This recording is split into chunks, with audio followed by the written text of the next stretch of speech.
हर दिन एक भिखारी दरवाजे के पास आकर भीख मांगता था और घर का मालिक हमेशा घर के बाहर आते ही उसे देखकर फिर जाया करता।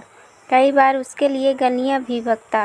वो कहता, तू जिंदा ही क्यों है? पूरी ज़िंदगी ऐसे ही भीख मांगेगा क्या? धरती का बोझ क्यों बना बैठा है? और कभी कभी उस भिखारी को गुस्से में वह धक्का भी मार दिया करता था। इतना कुछ हो जाने के बावजूद भिखारी के मुंह से सिर्फ यही निकलता कि भगवान तुम्हारे पापों को माफ़ करे। एक बार सेठ को धंधे में बड़ा नुकसान होने की खबर मिली। सेठ बहुत परेशान था कि तभी उसके दरवाजे पर वही भिखारी आया। गुस्से में अपना आपा खोते हुए सेठ ने उस भिखारी को पत्थर दे मारा। पत्थर लगने के कारण भिखारी का सर फूट गया और उसके सर से खून बहने लगा। फिर भी दर्द से कहारते हुए भिखारी ने इतना ही कहा, भगवान तुम्हारे पाप को माफ़ करे। भिखारी वहाँ से चला गया। सेठ सोच में पड़ गए। भिखारी को पत्थर मारा, फिर भी उसने सिर्फ प्रार्थना की। सेठ का गुस्सा शांत हुआ। सेठ का मन शांत हुआ। भिखारी का रहस्य जानने के लिए सेठ ने भिखारी का पीछा करना शुरू किया। भिखारी जहाँ जहाँ जाता सेठ उसके पीछे पीछे जाता। सेठ ने देखा कि कोई उसको खाना देता, कोई उसको मारता, कोई अपमानित करता तो कोई गाली देता। लोग भिखारी के साथ चाहे जैसा व्यवहार करते, लेकिन भिखारी सबके लिए एक ही प्रार्थना करता, भगवान तुम्हारे पाप माफ़ करें। अब रात होने को आई थी। भिखारी अपने घर के लिए लौटा। वह अपने घर पहुंच गया, लेकिन सेठ जब भी उसका पीछा कर ही रहा था। एक पुरानी टूटी हुई खटिया पर एक बूढ़ी औरत लेटी हुई थी। काफ़ी कमज़ोर और बीमार लग रही थी। वह भिखारी की पत्नी थी। अपने पति को वापस आता देख वह खाट से उठ खड़ी हुई। पत्नी ने अपने पति के लिए भीख वाले कटोरे में देखा, उसमें सिर्फ आधी बासी रोटी थी। उसे देखकर वह बोली, आज बस इतना ही मिला? और हाँ, आपके सिर से खून निकल रहा है, यह चोट कैसे लगी? बूढ़ा भिखारी बोला, आज बस इतना ही मिला? किसी ने कुछ दिया ही नहीं।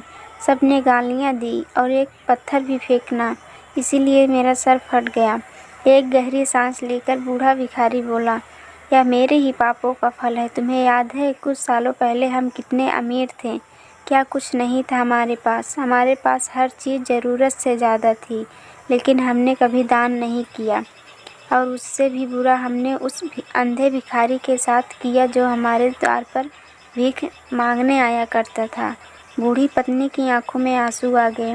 वह बोली, हाँ, हम उस बेचारे के साथ बहुत बुरा करते थे, उसका अपमान करते थे, उसे खाने के लिए रोटी की जगह कागज़ दिया करते थे, उसका मजाक उड़ाया करते थे और कभी कभी मारा भी करते थे। मैंने कभी उसको रास्ता नहीं दिखाया। एक बार मैंने उसके मुंह पर मिट्टी भी फेंकी थी और वह हमेशा दुखी होकर यही कहता कि भगवान तुम्हारे किए की सज़ा देगा, भगवान तुम्हारे पापों की सज़ा ज़रूर देगा। उसका श्राप सच हुआ और हम इस दुख भरी ज़िंदगी में आ गए।